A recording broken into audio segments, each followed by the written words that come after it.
Good afternoon, কেমন আছেন সবাই? আশা করছি ভালো আছেন। আমিও বেশ ভালোই আছি। আমার আরও একটা নতুন ব্লগে আপনাদের স্বাগত জানাই। সকাল থেকে ঘুম থেকে উঠে সারাদিনের ব্লগটা আপনাদের সঙ্গে না শেয়ার করতে পারলে যেন মনে হয় কিছু একটা মিস করে যাই। তো তার জন্যই সকালে ঘুম থেকে উঠে যাই করি না কেন, একটু ক্যামেরাটা অন করি। তো তাতে একটু মনে শান্তি লাগে, আর কিছুই না। তো যাই হোক, এখন ওই 11:30 মতো বাজে। তো এখন আমি এই যে রান্না করতে যাব, অ্যাকচুয়ালি সমস্ত কিছু রেডি করে নিয়েছি, আর রান্নাটা করা বাকি। মিডলে মা ফোন করেছিল, যার জন্য কিছুই শেয়ার করতে পারিনি।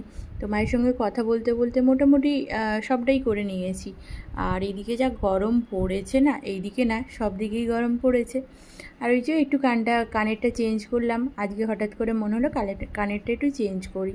তো তার জন্যই কানেরটা চেঞ্জ করে এটা পরেছি। এটা তো সবসময় পরতে পারি না, এটা ওই টুকটাক বাড়িতে থাকলেই মাঝে মধ্যে পরে নিই, আবার শোয়ার সময় খুলে দিতে হয়, নাহলে এটা আবার নষ্ট হয়ে যাবে ডিজাইনটা। তো এই যে বললাম, রান্নার সমস্ত কিছু রেডি করে নিয়েছি। উচ্ছে কটা ছিল, এগুলো ওই যে শুকনো হয়ে যাচ্ছিলো, ভাবলাম ভেজে ফেলবো। আর চিকেনটাকে লবণ মাখিয়ে জল ঝরানোর জন্য রেখে দিয়েছি। আর এদিকে দেখুন সমস্তটা গুছিয়ে নিয়েছি, বিছানা কাঁথা। আর ঘরের তো জানালাগুলো খোলাই হয় না এখন, যেহেতু যা গরম আর রোদের তাপ, কি জানালা খুলবো বলুন। এই ঘরের মধ্যে একটু এলেও মনে হয় যে না একটু শান্তি, কেন যেহেতু সারা রাত এসিটা অন থাকে, সেহেতু ঘরটা ঠান্ডাই থাকে। আর এই যে দেখুন এক রাস জামা কাপড় এখনও ব্যালকনিতে মেলা রয়েছে। আর আজকে যেগুলো ধুয়েছি সেগুলো নিয়ে এই যে বিকেলের দিকটায় বসলাম, আর মাথার মধ্যে তেল দিয়েছি। একদম আর্লি মর্নিংয়ে স্নান করে নিই, তখন আর শ্যাম্পুটা করা হয় না, যেহেতু সকালে ঘুম থেকে উঠে তেল মেখে 1-1.5 ঘন্টা মতো থাকা, তারপর স্নান করা। আর ঘুম থেকে উঠে যদি 1-1.5 ঘন্টা মতো থেকে আমি করি, তেল মেখে শ্যাম্পু করি, তাহলে আর স্নান করতে হবে না। ওর জন্য ওয়েট করে গেছিলাম। এই বিকেলে ঘুম থেকে না, জাস্ট রেস্ট নিচ্ছিলাম, উঠে মাথায় তেল মাখলাম, তারপর এই যে সমস্ত জামা কাপড় নিয়ে বসেছি। আমার জামাগুলো ভাঁজ করতে প্রায় ওই 55 মিনিট মতো লেগেই ছিল। এক রাস জামা কাপড়, দুদিন ধরে বেরিয়ে যাচ্ছিলাম মেয়ের খেলা, তারপর একদিন এমনি ঘুরতে বেরিয়েছিলাম। এইসব নিয়ে বিকেলের দিকটা টাইম হচ্ছিল না। আর সকালে ওই যে আমার শরীরটা খারাপের জন্য এখন তো মোটামুটি একটু দেরি করেই ঘুম থেকে ওঠা হয়, আগের কাজগুলো আগে করে নিতে হয়, ওই তখন আর এইসব নিয়ে বসার টাইম থাকে না, যার জন্য এইসব কাজগুলো আর করতে পারি না। আর বিকেলে বসার টাইমও হচ্ছিল না, ওর জন্য আজকে ভাবলাম যে না, আজকে যখন টাইম আছে, আবার কালকে করলে কালকে আর টাইম হবে না, কালকে মেয়ের আবার খেলা আছে, যার জন্য আজকে এগুলোকে সমস্ত ভাঁজ করে উদ্ধার করতে হবে। আর এই জামাগুলো জমে যাচ্ছে, আর জামাগুলো না ভাঁজ ভাঁজ পড়ে যাচ্ছে, এগুলো আর পরা যাবে না, সব আমাকে একসঙ্গে নাহলে আয়রন করতে বসতে হবে, তখন আবার আরেক জ্বালা হবে। তো যার জন্য এই যে ভাঁজ করতে বসেছি, আর মেয়েকে এই যে সাইডে পড়তে বসিয়েছি। আমার তো মানে কাজ করছি আর ও মাথা খাচ্ছে। ওকে আমি পড়তে বসিয়েছি প্রায় ওই 4:10-15 নাগাদ, আর ঘুম থেকে না, পড়ে উঠেছে প্রায় ওই 7:45 বাজে। তখন মাথা বকে বকে, ওর পেছনে মাথা বকিয়ে বকিয়ে পড়িয়ে 7:45টার সময় উঠেছি, মানে উঠতেই দিইনি, আজকে করতে হবে এরম একটা ব্যাপার। তো ওই যে কানেরটা, লেফট সাইডের কানেরটা নেই, লেফট না রাইট সাইডের কানেরটা নেই, মানে ওই শুয়েছিলাম না, খুলে দিয়েছিলাম, তো ওই একদিক হয়েই একটুখানি শুয়েছিলাম, তার জন্য একদিকেরটা খুলেছি। আর এখন হঠাৎ করে খেয়াল পড়লো, তাই করছিলাম, খাটেই রয়েছে, তুলে নিতে হবে। তো এই যে দেখুন এক রাস জামা কাপড়, দেখেছেন কত জামা কাপড়। আর আরও বেশ কিছু ছিল, যেগুলো ওই গামছা টামছাগুলো ছিল, সেগুলো একদম ওই যেখানে রাখার আর কি র্যাকে তুলে দিয়েছি।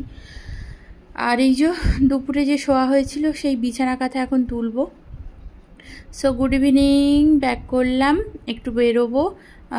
ওই যে একটু বেরোবো বলতে একটু বাজারে যাব, তো বাজার করার আছে 2-1টা, সেগুলো নেব। তো ওই জন্য রেডি হয়ে নিয়েছি, একদম বেরোবো এই যে। আর ওই হাজব্যান্ড আমি একটা মানে এক রকমের কথা কাটাকাটি হচ্ছিল, তাই আমারটা ভুল ধরা পড়লো, তো তাই হেসে দিলাম আর কি। তো যাই হোক, চলুন যাওয়া যাক, পরে ব্যাক করছি। সো গুড মর্নিং, পরের দিন সকালে ব্যাক করলাম। গতকাল ব্লগটা আর এন্ড করা হয়নি।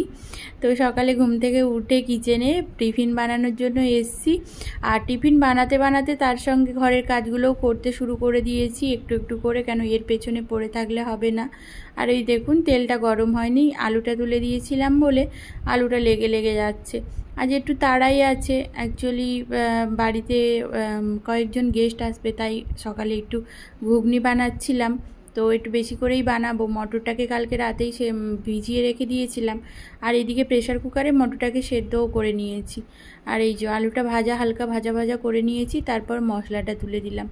অল্পই মশলা দিয়ে করব, যেহেতু গরম পড়েছে, খুব গরম পড়েছে। আর এই যে মটরটা সেদ্ধ করে রেখে দিয়েছি। তো ওই দিকটা হোক, এইদিকে চলে এলাম। বেড কভারটা আজকে চেঞ্জ করব, গরম পড়েছে তো বেড কভারটাকে 2-1 দিন অন্তর অন্তর চেঞ্জ করতেই হয়। এই হোয়াইট বেড কভারটা আজকে একটু পাততে ইচ্ছে করলো, তাই পেতে দিলাম। আর এইসব জিনিস তো বেশি জমিয়ে রেখে লাভ নেই, কেন কাপড় নষ্ট হয়েই যায়, এমনি এমনি পরে থেকেই কাপড় নষ্ট হয়ে যায়, তাই না? তাই চেঞ্জ করে এটা ওটা সেটা চেঞ্জ করে আমি ইউজ করেই নিই, নাহলে কাপড়গুলো সুতোই নষ্ট হয়ে যায়।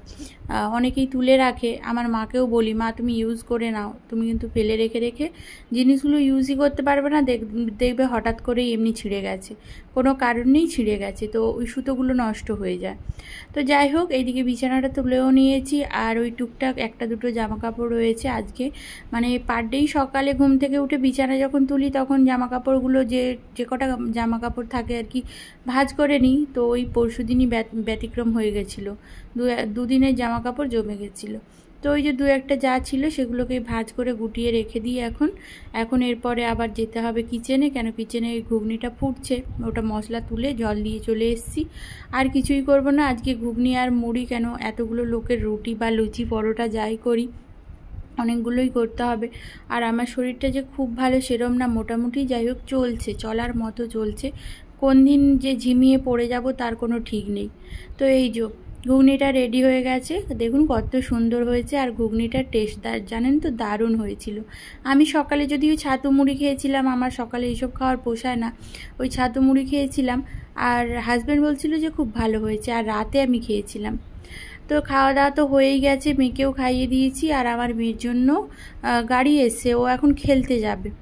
কত ভাগ্য বলুন তো, খেলতে যাবে এসি গাড়ি করে, সত্যিই কপাল। এরকম কপাল যদি আমার থাকতো, ভাবছিলাম যে এরকম কপাল যদি আমার থাকতো, কোথাও একটু গল্প করতে যাব, তো সেখান থেকে কেউ যদি গাড়ি পাঠিয়ে দেয় গল্প করার জন্য, এসি গাড়ি করে চলে যেতাম গল্প করতে, তাই না?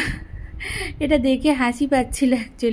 অ্যাকচুয়ালি আমার মেয়ে যাবে রিভার সাইডে, ওখানে একটা ওর ফ্রেন্ড আছে, তো অফিসেরই গাড়ি পাঠিয়ে দিয়েছে হাজব্যান্ড, তো ওই গাড়ি করে ও চলে যাবে, যেহেতু রোদে তাপে এখান থেকে নিয়ে যাওয়াটা খুবই অনেকটাই, যেহেতু এই পার থেকে ওই পার অনেকটাই, তো ওর জন্যই গাড়িটা পাঠিয়ে দিয়েছিল অফিসে। তো ওই অফিসের গাড়ি করে ও চলে যাচ্ছে এখন খেলতে। কিছুক্ষণ একটু শান্ত ঘরটা থাকবে, একটু শান্তিতে কাজগুলো করে নিতে পারবো, নাহলে যা জ্বালায় সারাদিন কি আর বলবো। তো এদিকে আমার রান্নাবান্না হয়ে গেছে, আমি দেখাতে পারিনি, এই যে মাছের একটু গামাখা করে কারি করেছি আর ডাল করেছি, আর কিচ্ছু করিনি। এই হচ্ছে আমাদের দুপুরের মেনু। আর এদিকে আমার কিচেন গোছানো কাজকর্ম, স্নান বান সব হয়ে গেছে, মেয়েকেও স্নান টান করিয়ে দিয়েছি, এখন মেয়েকে খাওয়াবো, ব্যাস এই হলেই আমার আজকের মতো সমস্ত কিছু কমপ্লিট হয়ে যাবে, আর কোনো কাজ বাকি থাকবে না। তো এই খাওয়া দাওয়া করি, সন্ধেবেলার দিকে ফিরছি। সো গুড ইভিনিং, ব্যাক করলাম, এখন যাব মেয়েকে নিয়ে খেলাতে। রেডি হয়ে নিয়েছি, এই যে মায়ের দেওয়া সেই জামাটা, এর আগেও 2 দিন পরেছি কিন্তু দেখানো হয়নি, আমার খেয়াল পড়ছে না দেখিয়েছি কিনা, তবে দেখানো হয়নি মনে হচ্ছে।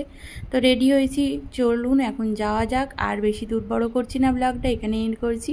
তো যদি ভালো লেগে থাকে অবশ্যই এটা লাইক, শেয়ার অ্যান্ড সাবস্ক্রাইব করে দেবেন। আর ড্রেসটা কেমন লাগছে আমাকে পরে সেটাও কিন্তু কমেন্ট করে জানাতে ভুলবেন না। তো আজকের মতো টাটা, গুড নাইট, সবাই ভালো থাকবেন, দেখা হচ্ছে নতুন একটা ব্লগে।